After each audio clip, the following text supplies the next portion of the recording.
joy. Welcome, welcome, welcome, Zena. I'm so happy that you're here, calling all the way from Banff in so-called Canada.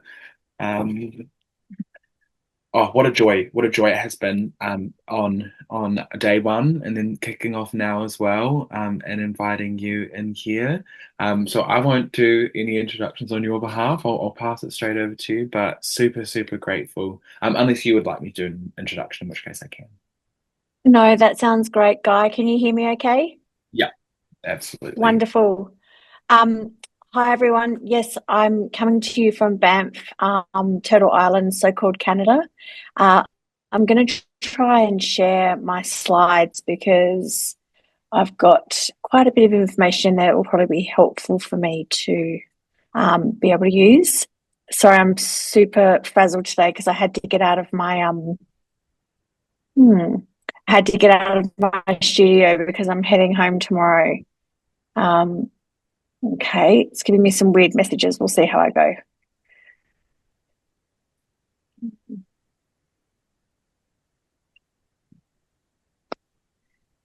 Okay. Guy, are you able to access my slides that I sent Yeah, through? yeah. I'll Thank just you. Sorry, I'm just getting a multitude of unusual messages, which is making me get nervous, and then I can't seem to be able to find them. no worries. Thank you so much. Okay, I'll just talk while we work this out. So my name is Zena Cumpston. I'm a Barkandji woman from Western New South Wales. I currently live on Wurundjeri country in Naarm, Melbourne, and I've been the last month at an artist residency for First Nations participants called, it's very hard to pronounce, acknowledgment, which is ecological knowledge through the seasons. So I've come here as part of my art practice. And yeah, I've been learning a lot about seasonal knowledge here on Turtle Island from a multitude of different other First Nations people, international and mostly actually from this place. Um, and yeah, so I'm a little bit fried, I'm sorry, because I've had to pack up all of my stuff and get my studio packed after our show this week. And yeah, I don't regret being here, though. I'm just a little bit tired and fried, and the messages on my computer aren't working very well. So I'm where I am at the moment in Banff. It's the Banff Centre for Arts and Creativity. It's actually built into the side of a mountain called Sacred Buffalo Mountain, and it's I guess part of Treaty 7, which is 5 nations. But as in Australia, there are actually a lot of other nations who aren't part of that treaty but have had traversal rights over time. So, yeah, I wanted to start by acknowledging that I'm on Treaty 7 country, and I've been held really beautifully here and really looked after by elders and community. And it's been one of the most wonderful experiences of my life to be here with lots of other First Nations people. Um, so, today I wanted to talk about death by inclusion, which I guess is a bit of a joke term that is used a lot by First Nations community. I've used it for a long time. I don't know if I got it from someone, to be honest, but people seem to really enjoy it when I talk about it. Um, it looks like it doesn't want to show my picture, Guy, but if you want to go to the next slide, hopefully we'll pick up some of my pictures. I've been having a lot of trouble here with great. So this is some of the cohort that I've been with here. There's actually quite a few people who, like me, are really interested in food sovereignty. I guess because all of our communities have been affected over time by the fact that we don't really have access to our foods, which I personally believe we really need at a cellular level. They're part of our DNA. They're part of our ancestry over, long time. And so, yeah, I've had some really good chats with people here, and I did invite some to come along with me to do the talk tonight, but unfortunately everyone's too tired because we're shipping out tomorrow morning very, very early. If you go to the next slide, that would be great. Thank you, Guy. So I'll just start off by, I guess, talking a little bit about my positionality. It's an important cultural protocol for First Nations communities. And of course, we have to remember that there are a lot of people who don't know their country and don't know their family. And that's because of structural and really violent incursions whereby, we have situations like stolen generations where people aren't able to tell you where they're from even if they do know that they're Aboriginal and or Torres Strait Islander. But I'm a Barkandji person, so I'm from Western New South Wales. This is a picture of me and my mum just before my mum passed away, and that was probably around 1996, I reckon. Um, so I'm from the Payne and Zeta families, and my mum's family was originally from Wilcannia, but she grew up in Broken Hill. So that's in far west New South Wales. It's kind of quite close to the South Australian border, or what people call the corner country, which is where Queensland, New South Wales, and South Australia meet. So over the last few years, I've done quite a few projects with my community. Although I live in Melbourne, I'm still as active as I can possibly be. But I also make it really clear that I didn't grow up on my country. So I'm a Barkandji person who's grown up off country, and that's meant that my learning has, been very different to a lot of other Barkandji community members. I could really, lean deep into deficit discourse here, but I'm not going to. I think that, whilst I haven't learnt the way that I'm supposed to from my elders over time, from when I was little and especially out on country, I've done the very best I can to stay connected to my community, and I have my mum to thank for that, and all of her family members who continue to live on Barkandji country. I'm also wanting to acknowledge my elders and my Barkandji community for keeping me strong, keeping me culturally strong, and for showing respect and care for me, especially in really helping me with the research that I'm interested in and moving further with that.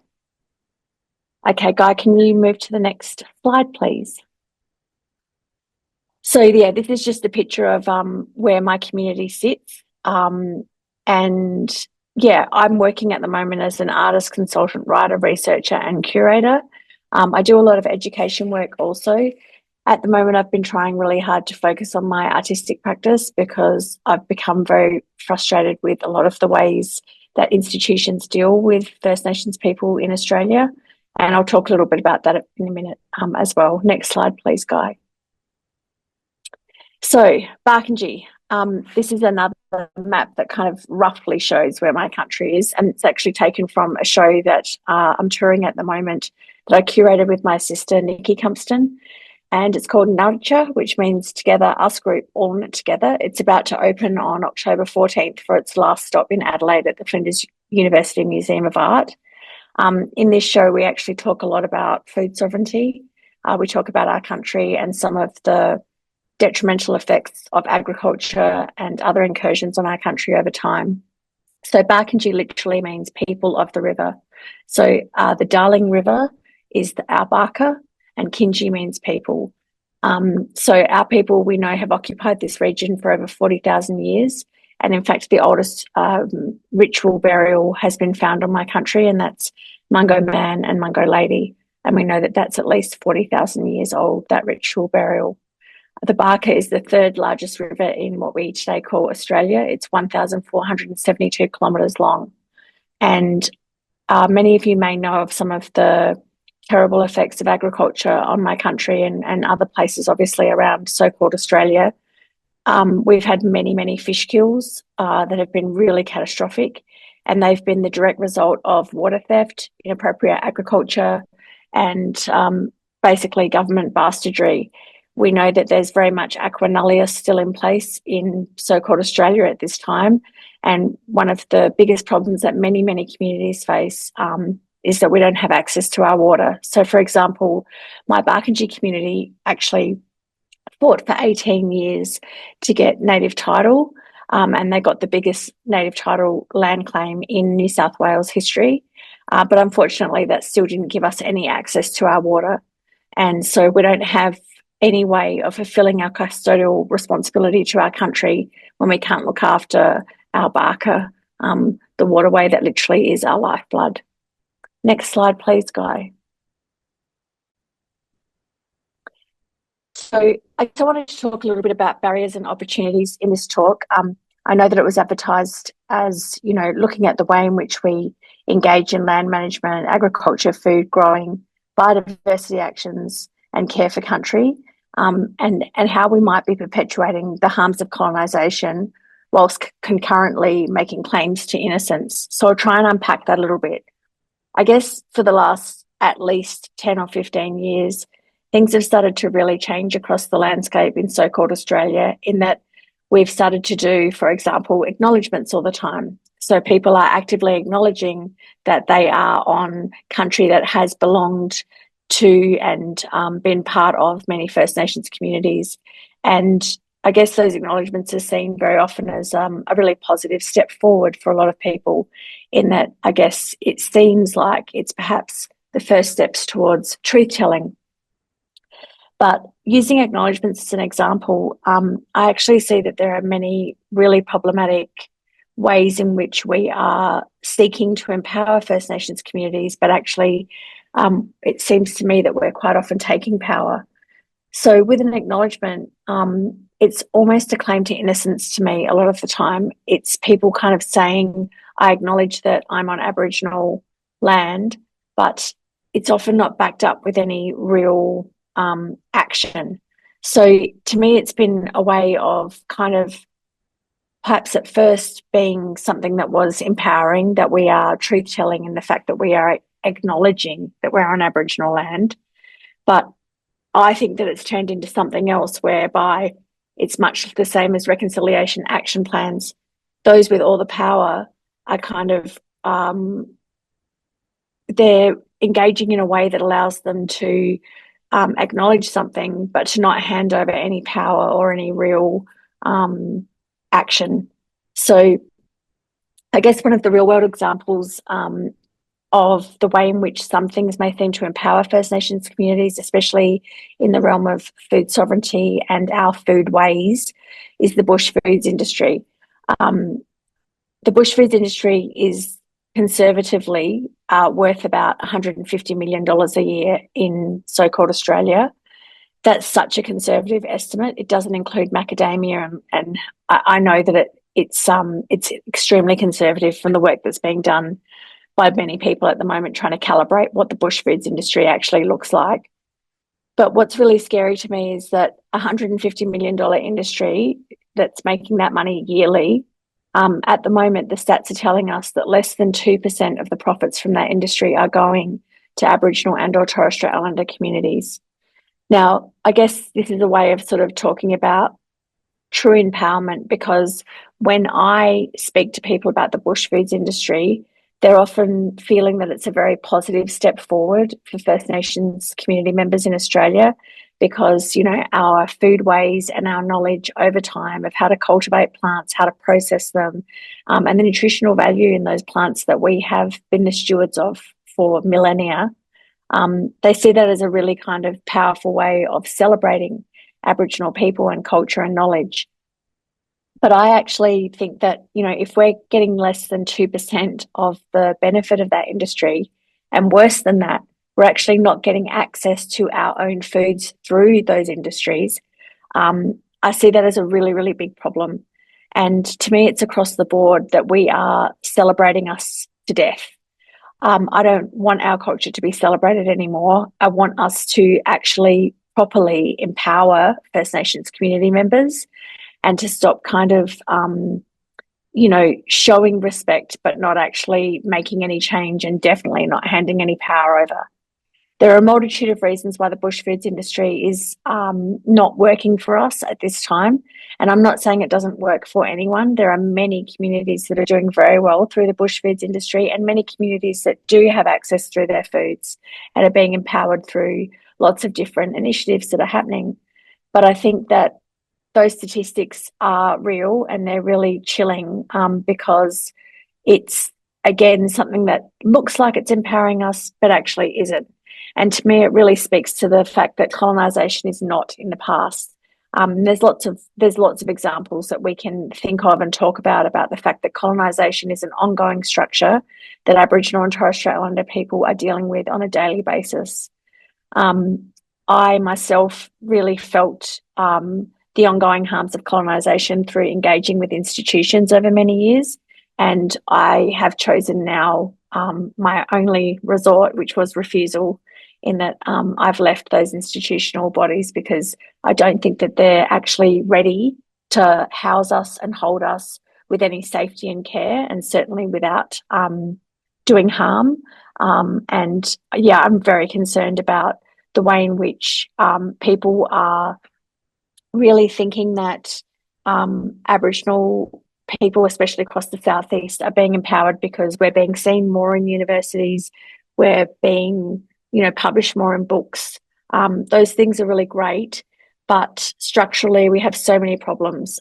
For example, in the tertiary system, which is obviously, a really important part of knowledge production, the universities that I was at, there were very, very few First Nations people who were actually in high positions of any power. I know that I was the only person in my faculty, and I know that I wasn't even able to go and get a cup of tea without someone picking my brains because they wanted to include something Aboriginal in their projects.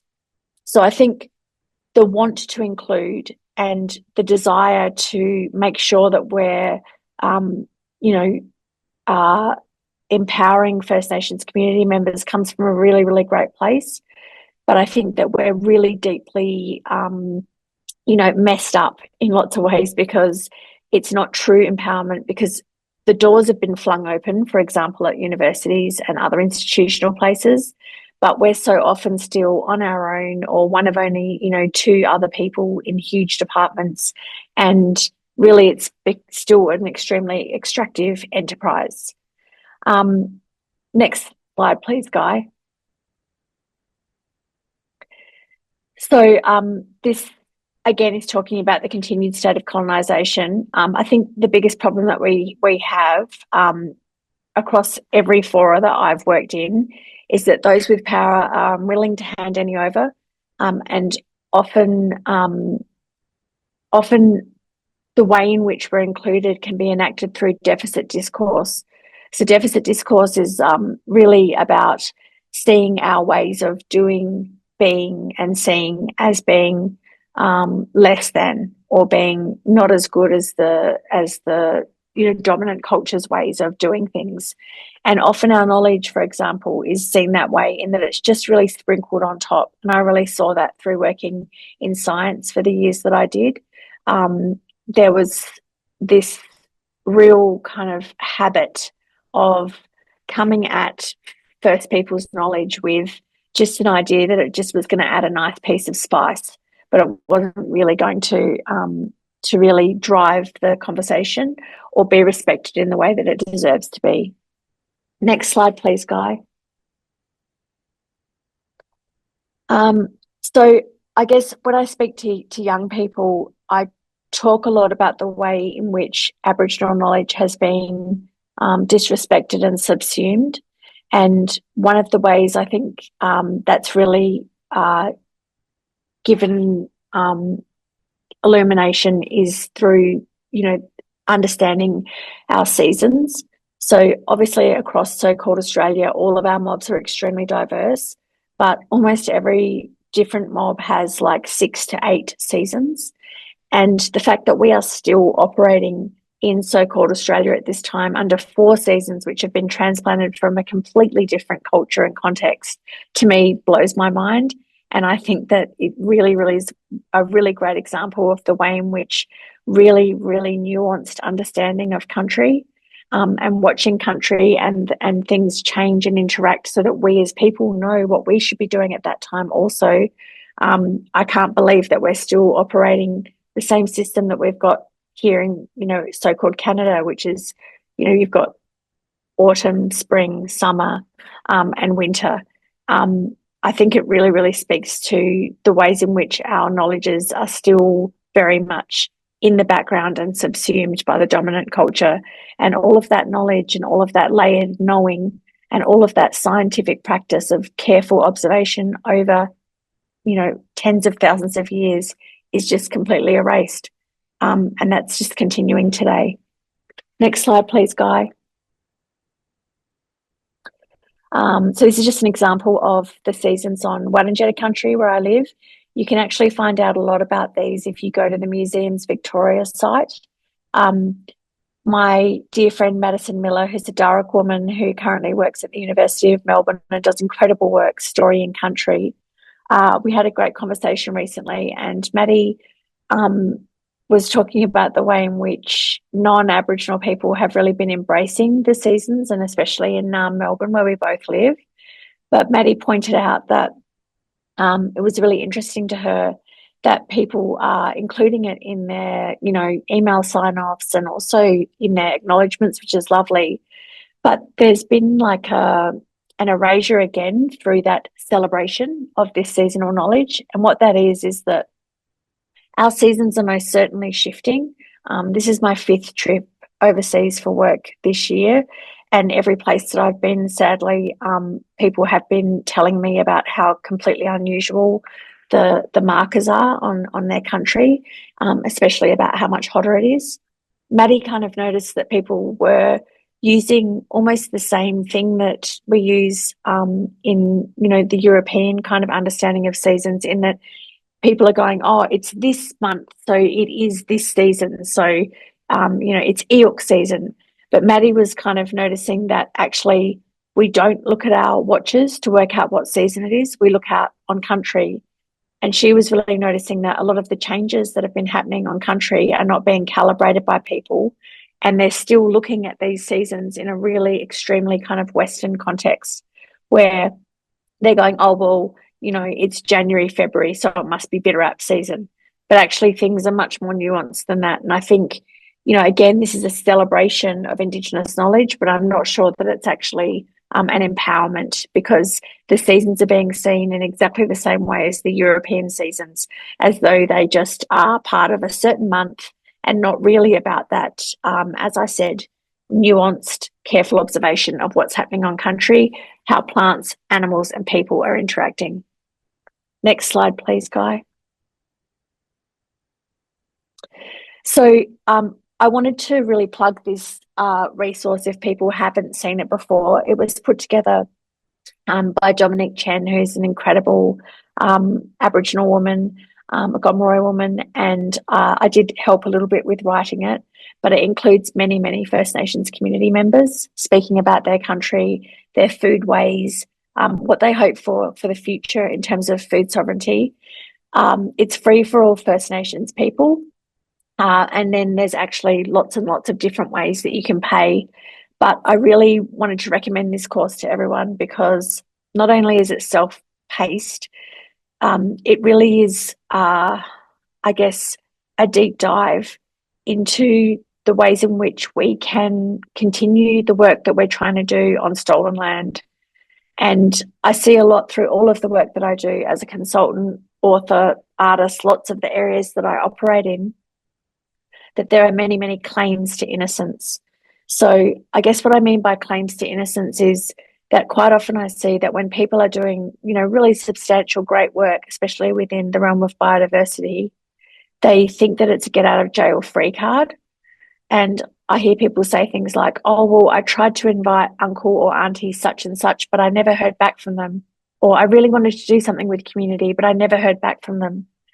And I guess what I would say is that there's a huge reason why people are perhaps not able to engage, and we must never ever stop trying.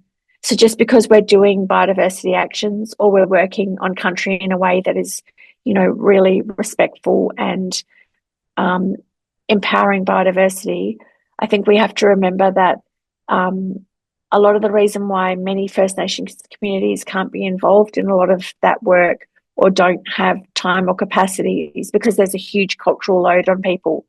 I'm not an elder, I never will be, because I'm not on my country, but even I feel a huge amount of strain from the amount that's expected from me in terms of educating people, but also people really wanting to engage, which again, like I have to say, I really respect that people want to engage, but I think we really have to think carefully about death by inclusion, because I see that my community is really, really worn out, and I especially see that with elders. There's absolutely no way that they can be involved in the amount of things that they are invited to be involved in. And I think that we all have to think really carefully about how we're engaging with each other, what real empowerment looks like, and especially what reciprocity looks like. And more than anything, I would like people who have power and resources and access to land or access to capital to find ways of really working in proper reciprocity with First Nations communities on whose country that they're on. And I guess, that needs to be unpacked, but I might hand over now to get Guy and Toad to ask me some questions perhaps, and maybe open it up to everyone because I'm kind of rambling on and I apologize. No apologies necessary. Everything is just absolutely brilliant from the heart, from the truth, from the reality, and so incredibly valuable. And so thank you for everything that you've shared, for modeling what that positionality looks like, what it looks like when you go on to other people's country, and how to locate that same form of reciprocity no matter where you go. And I think that's a huge difference between how First Nations people operate and how settlers slash occupiers identify how they role and how they arrive in different environments. So thank you so much for modeling that, and thank you for sharing all that you have during the session. Absolutely, questions, many, many questions. Thank you for you know that the phrase death by inclusion, wherever that may have come from. I think it is, um, you know, a really complex issue that it doesn't mean you don't engage. It means that the process of it is wrong and it needs to change. And also, it doesn't mean move out of the room. It doesn't mean step away from the issue. It doesn't mean disengage. And so, um, I'm interested in what are alternatives to death by inclusion? What are ways that people can show up, be meaningful, and how have you seen that occur, if you have seen that occur? I think one of the main things for people to keep in mind is that resourcing is really, really important. So resourcing means that you're adding time, but you're also adding like value for community members that are able to engage.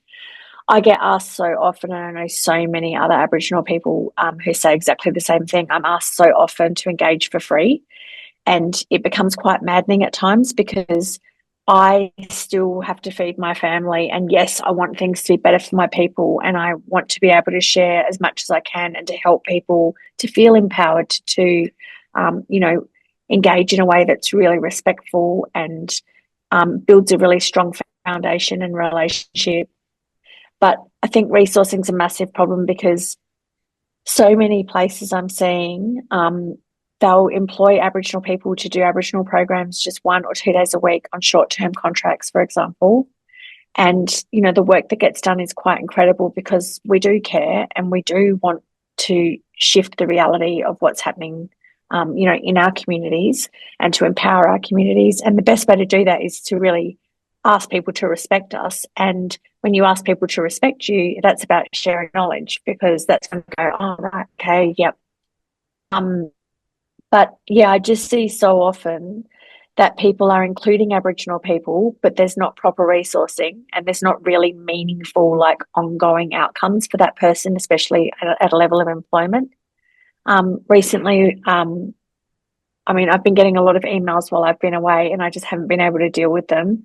But recently, someone from a very big kind of place in, I guess, the grassroots food movement asked me if I could write a reference for an application that they were doing. I didn't have time to get back to them, and if I got back to them, it would have taken me at least 45 minutes to write the email. And just as an example, my problem is that I know that they're trying really hard, but I see that people are employing Aboriginal people to do programs and then in some ways grifting off it. So they're actually looking to get money for projects for the greater whole through that work that they're doing with the Aboriginal community. And I just think people need to be really, really careful about getting money in the context of Aboriginal and Torres Strait Islander inclusion if it's not going directly and 100% to that part of their entity. I felt really uncomfortable about writing that letter because I don't know if they're up against Aboriginal organisations, Aboriginal-led run organisations. I don't want to write a letter of recommendation for a group that is at the very start of their processes, and I'm really glad that they're including people and I'm really glad that they've got programs going. But I think we have to understand that things are still so extractive all the time. And I don't think people even realize that they're being extremely extractive. Everyone I know who's doing major projects in institutions with Aboriginal people is getting a lot from those projects. And I personally believe that every collaboration between Aboriginal people and non-Aboriginal people 100% always ends up with more outcomes and more benefit for the non-Aboriginal people who are involved. I think, inclusion is not the final step. It's just barely the beginning. And people can't think that just because they're including and just because they're employing or putting a little bit of resources towards something that they're doing the work that needs to be done. I really hate that a lot of our people are in short-term positions and just on small projects. And I really hate that when they enter an organisation, everything is kind of pushed towards us in terms of like, you are now the receptacle for all things inclusion. It's really tiring, and there's nothing wrong with us. We're actually really smart when we're leaving places in droves, but people kind of see lots and lots of Aboriginal people leaving places and they're like, oh, what's wrong with them? There's nothing wrong with us. We're being asked to do far too much for far too little, and we're also not being given really meaningful opportunities. Like Melbourne Uni managed to move to a whole new layer of their what do you call it? We have reconciliation action plans, and they went to like the highest level of being fantastic for Aboriginal people. But if you actually look at the reconciliation action plan, and a lot of institutions are like this, not just that university, they created 2,000 or so jobs for Aboriginal and Torres Strait Islander people. But if you look at what those jobs were, they were all dead-end jobs that don't actually lead on to anything unless that person happens to get lucky and someone recognises the work they're doing and then decides to keep them on. So you've got short-term contracts, not at the highest pay, and they're certainly not academic positions. They're positions where people are attachments in departments. So that's kind of more unsafe, but that's a whole other story. But I just think we really need to stop with the celebrating, stop with just doing the bare minimum.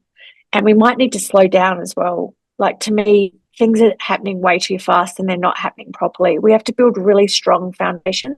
We can't just fling the doors open to places and not change anything structurally and not hand any power over. And that's what I'm seeing. But it's the grifting that's kind of killing me the most, that people are using the Aboriginal people that they're working with to try and get discounts for things or to try and get, funding. And I think we all have to look deeply within ourselves and really feel when we are looking at someone as though they're of great benefit to us, when we should be looking at them in a way where we're saying, what can I do to make sure that you're getting as much as me? Thank you. Literally, absolutely. And one of the visuals that came to mind, I think about when you take a slow approach, a relational approach, where you listen and you do it right way and you approach it considering things that need to be considered going along with the pace of the community. It makes me, to put it into a, environmental context. I imagine, people trying, and this is just a lot of how I see whiteness in this space, is you've got this sort of waterway that's met a barrier, and the white way to do it is to just bash a hole through as fast as you possibly can and allow the water to just fly out instead of taking the time to actually deal with what that barrier is, regenerate that landscape or whatever is to what it needs to go, and allow everything, all of the water, to move forward to where it needs to go rather than just one huge shot out the front. And I feel like this is the pace that whiteness and settler narratives demand, that we're squished through and shot through these contexts that are so harmful to both us and the environments, and don't allow representation to do its beauty. And still somehow, beauty is created and so much value is created, because that's what will happen. So thank you for sharing that. We've got a response from Emmanuel Prigioni as well. Many thanks. Thank you so much, Zena. So important. I have seen so much of this extractivism and self-proclaimed allies demanding engagement for free and increasing cultural load with no reciprocity. Yeah, thank you for mentioning that, Manu. Toad, did you have a question? Um, yeah, I guess it was more a comment on, first of all, appreciation for everything you've shared, Zena. Thank you on that element. And also speaking to, I think there's what I see in our context, but I also see in other contexts as well, and maybe this will resonate somewhat, is people from a colonial background not actually understanding how relationship works, thinking that like just in point of engagement is a relationship and that like to touch something is to impact that and it's also to be changed in the self. And it seems like a lot of what I see is people think that engagement or change only happens in one direction. Like you can go and reach out and hire um a contractor and like there's just this one way relationship and that relationship isn't reciprocal. I guess I would ask on that point is like how do you see like what are the specific kind of skill sets or kind of values or postures that people need to take or learn to be able to engage in more reciprocal work?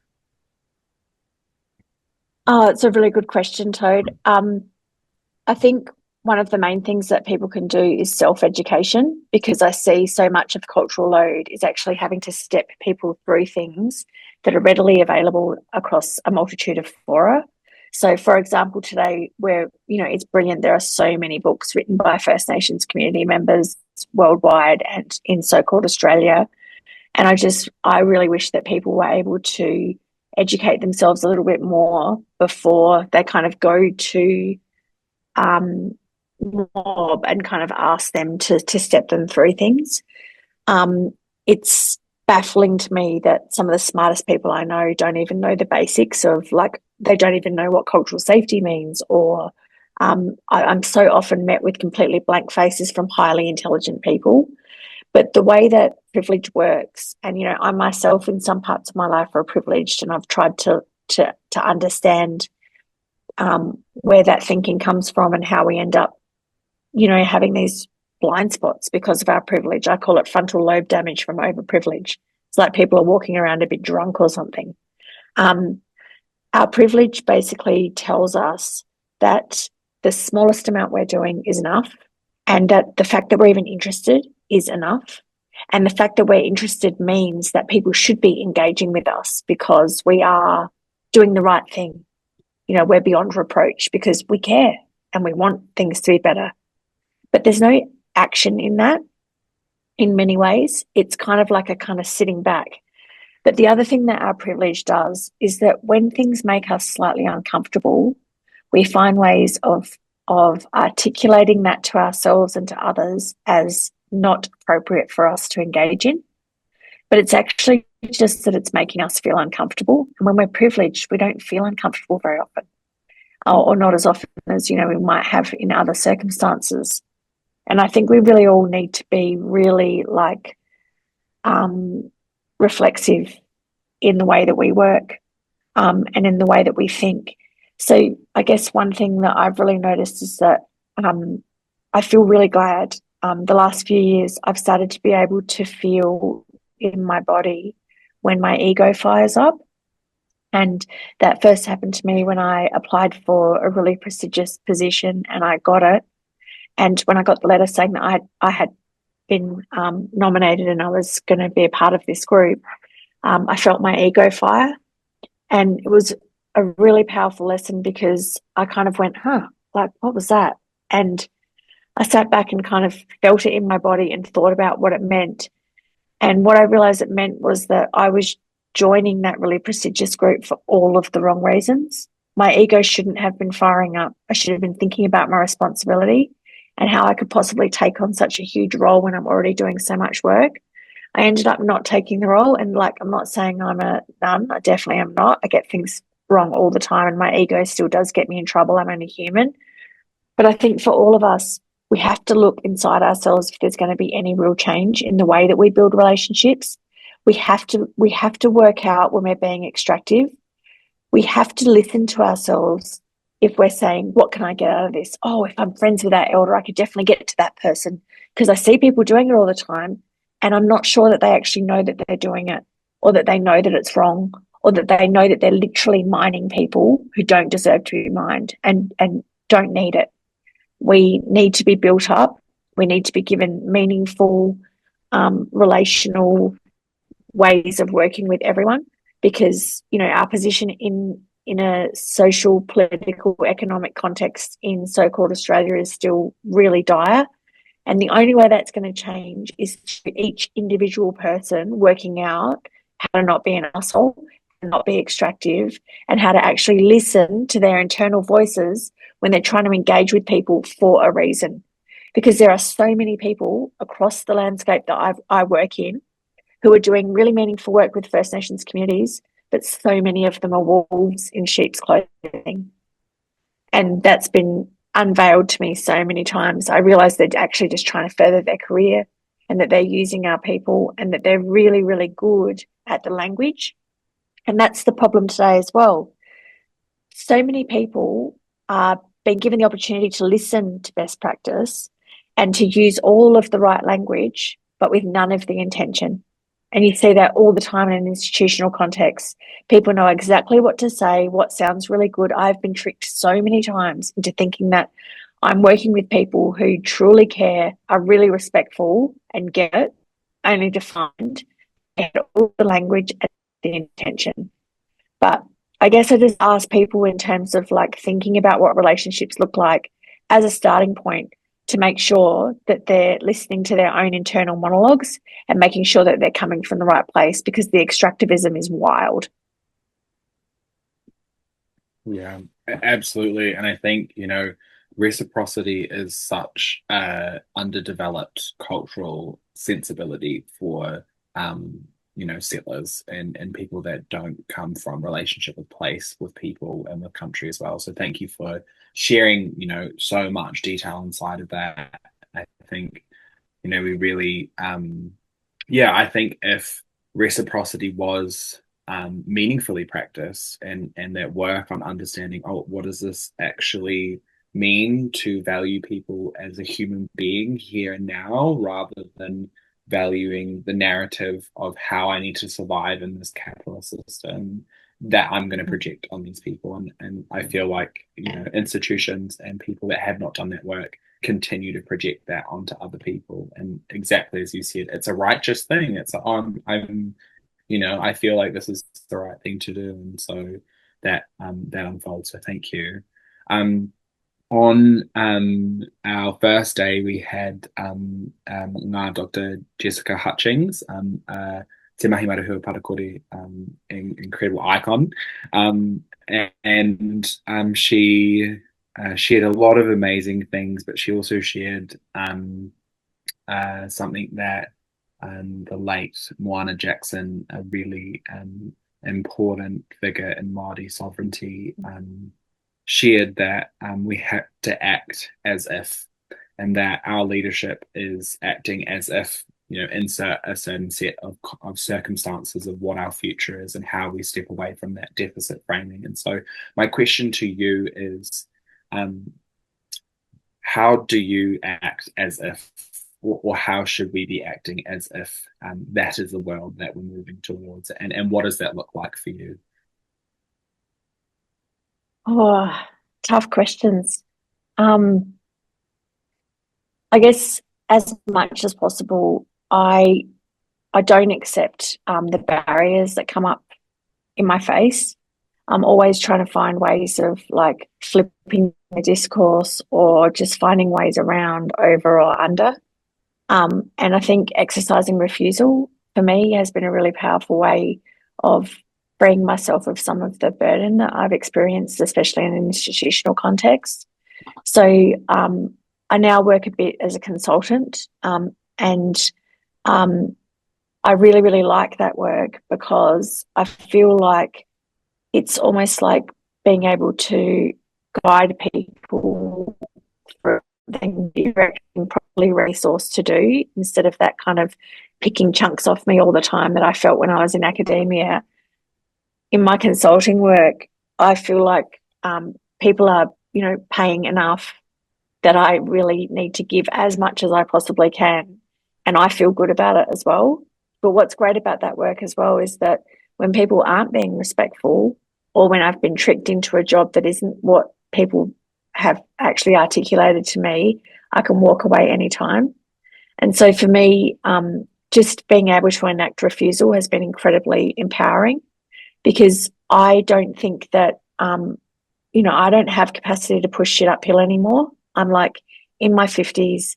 I know that there's great work to be done with great people. And so I just keep moving on when things aren't what I need them to be.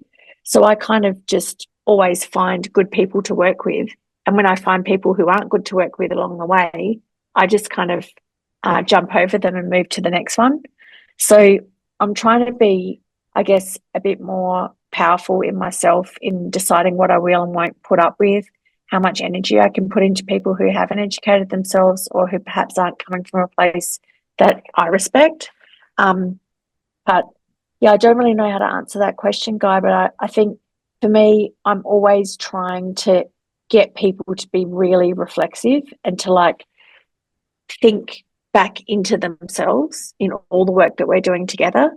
And I ask questions all the time to try and open up some of those interruptions that we need, because really colonisation and the way that we do things which is harmful to me is just like a big wheel.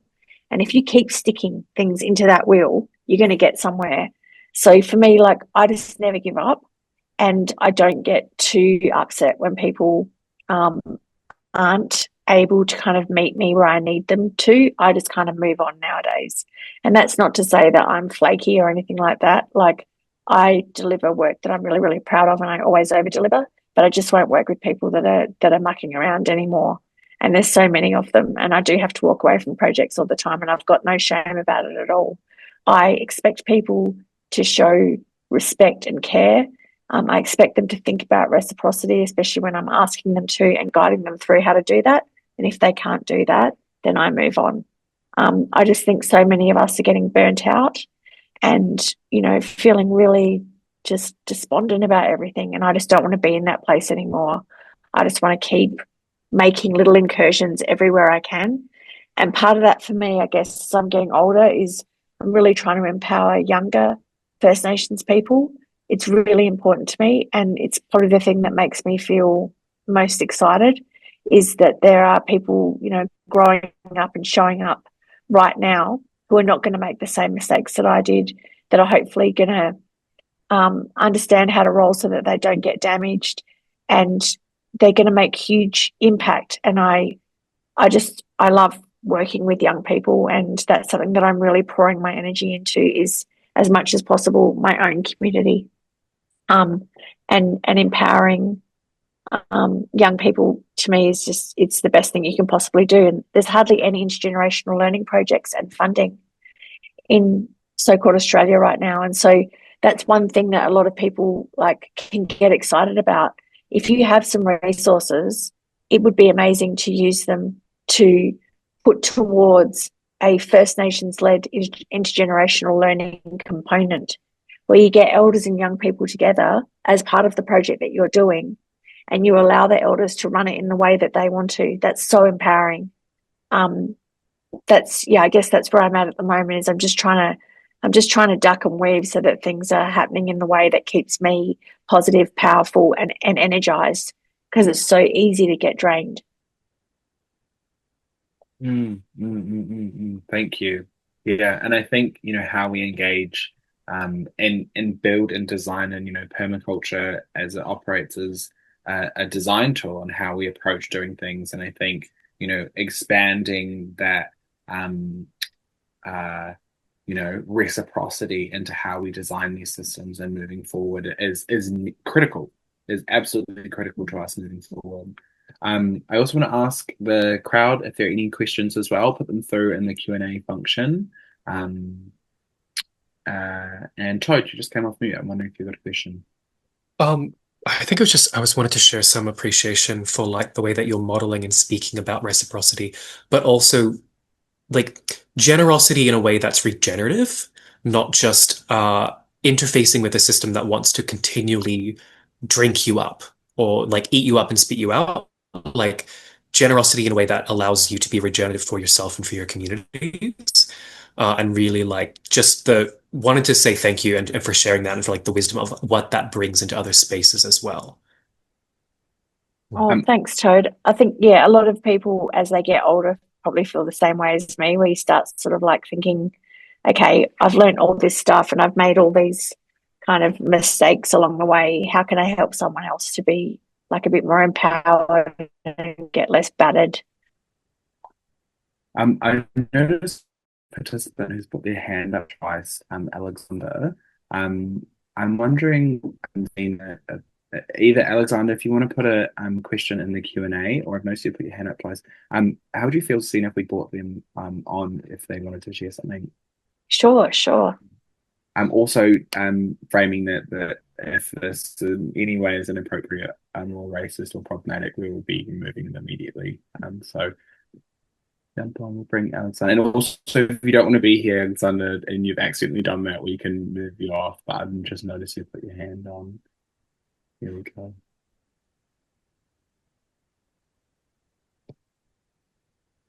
Yeah. Hello. Hi. Turn on. Oh, why is my camera not working? Okay, I wanted to add, I have a question, but also I wanted to add a comment about the seasons, in that, yes, it is very much so about listening and observation. And even though we're in Port now, there's still orchids and lilies blooming together and coming out from the soil in droves. So our seasons are changing to the conditions of our climate. And my question is I'm trying to start from community, so I'll give a little bit of background. I grew up in Mount Beauty, which its Indigenous peoples no longer exist, and I grew up as the stolen generation of Ngadigo people.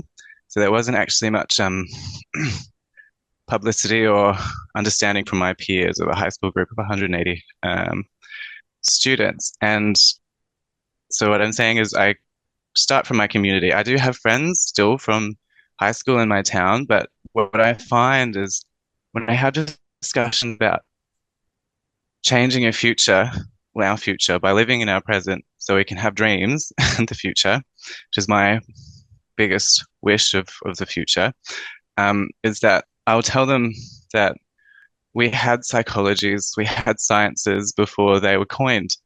And so I'll say points, and then what they'll do is I'll feel almost judged from a colonialist or superioristic mindset. How in those connections of mine, like you did say, you when you had that barrier, you'll, I guess, not give them the energy anymore. But I really do want to, unwind the colonization of people's minds. So how can I, I'm shaking from it because I do love people and I love the world, but how can I get them on my side? How can I get them, instead of them saying, oh, that's tribalism, how can I get them to be like, no, that is incredibly valuable. Thank you for, sharing that with me, instead of them having their, colonialist mind being like, oh, that's not going to work. Or like I said, that's tribalism. And it's like, it's not. It was a incredibly complex understanding of the world through, storytelling and observation and many other things. Like, yeah, that's my question. How can we get people on our side even and unwind that superioristic judgment, if you get my point? Yeah, thanks, Alexander. It's lovely to see you as well. I met you not long ago and know your sister. It's really nice to see you. Thank you for bringing that up. It's a hard question to answer because I've felt exactly the same way as you, and it can be really upsetting to care so much, especially, to really care about our people and to want people to respect us and to be sharing that information because we want people to really respect us. And there isn't really any simple answer to that because we can only meet people where they're at. But I just encourage you, because I know how much knowledge you've got. I was blown away in a couple of hours that I got to hang out with you on country. You have really an amazing eye for plants and for interactions. I would just say to you that the best thing we can do as Aboriginal people is to make sure that we just continuously work to be strong in ourselves. Because if you end up telling those stories to people and sharing that beautiful impetus that you have to want people to know how you're feeling and seeing and experiencing the world as an Aboriginal person, we can't change people if they don't want to, and we can't change the mindset that they come from. but we can always work on ourselves. And the older I'm getting, the more my foundation of who Zena is getting stronger and stronger. And so times when I would share things with people and perhaps get like a negative outcome from that used to absolutely devastate me. And I've gotten to the point now where I just deeply respect and love myself. I know that I'm a good person, and I kind of choose my battles as well. And I often will like expect people just to come a little bit my way before I will share things. So I'll give you an example. Like, this is kind of a weird example, but I just want you to think about it. Um, I had to put together a residency for a really exciting project coming up at a place that I work at called In Place, which is run by Eugene Howard, and it's an artist residency in Eltham on Wurundjeri country. It does really truly empower Aboriginal community members and arts organisations and lots of other people. I was going to just invite people to come to that residency, other Aboriginal people, and I decided not to do that. I actually asked everyone to write me an expression of interest because I decided it was a type of contract. Even just writing a half a page requires someone to say, I respect the fact that I'm being given the opportunity to apply for something as opposed to just being given it. Because I've found in my life when I'm just given things, I don't respect them as much. It's just human nature. So it's almost like building that contract with people. Like, who deserves to learn? Who deserves to listen to you? Who deserves to be at that artist residency? The expressions of interest I got were incredible, but it was really good for the artists as well, because I actually asked them to articulate what they wanted to learn and how, and they'll hold that in themselves when they come. We've made a contract with each other because they wrote that expression of interest. They're telling me that they're going to come and they're going to accept the responsibility of taking that opportunity, because, you know, so often when we're given things, we don't know how to respect them properly. But I would just encourage you to like look after yourself, because your knowledge is really beautiful, Alexander, and it is a gift, and you have a gift of being able to see country in a way that, you know, it blew my mind when I got to meet you. And like a lot of young Aboriginal people, I'm just so excited by, you know, what you're going to become and the work you're going to do. But you got to keep your energy as well. So for me, like putting out free resources was really helpful, because I was able to express all those things that I wanted to share to empower my community, but also to say to people, hey, we're really freaking smart. This is science. I put lots of resources out for free because it gives me that, you know, buzz of that wanting to share, and the right people come along and find those resources because they are free and they are on the internet, and they're not difficult for people to find. So I would encourage you to think about like something that you could make, that you can share, that maybe doesn't have such a direct detrimental effect if someone doesn't like it or doesn't want to know about it, because you have so much passion, energy, and knowledge. It'd be great for you to be able to share that in a way that's open source and will be able to get out to lots and lots of people, because you'll have less of that one-on-one kind of, you know, bashing up against people who aren't ready to be there. Thank you, Zena. I really appreciate your message. So yeah, looking after myself and creating that contract, and then I guess that is getting people to have their self-agency to get the interest of the knowledge that I have. So thank you very much. It's lovely to see you, Alexander. You too, Zena. Yeah. It's lovely to meet you too, Alberto. Thank you for coming on. And also, if you want any support platforming, if that resource comes out, I'm sure you would have many platforms. But if you would like, we can also lend that too as well. It sounds like you're doing amazing work, and any person that Zena deems amazing, I deem amazing too. So. We've just come to the hour, so Zena, thank you so much for your relentless truth telling, your endless capacity to stand in your power and in the truth of the situation and speak truth to power as well. It's been a privilege to watch you do that every single time I've been in interaction with you, and the way that you move about relationships, places, people, institutions, is deeply inspiring to me, and I'm so grateful for the relationship that we have. So thank you so much for everything that you've shared. And Waiata, Whakapuke puke ai au e, ngā roi mata aku ka mo e hiteri, te ngaru pāti mai waho e. Whakapuke puke ai au e, ngā roi mata aku ka mo e hiteri, te ngaru pāti mai waho e. Thank you so much for everything that you offer, and thank you so much for your time today, Zena. Huge love. Oh, thank you so much, Guy. That was beautiful. I feel like you're calling me home. I'm ready to come home. Thank you so much.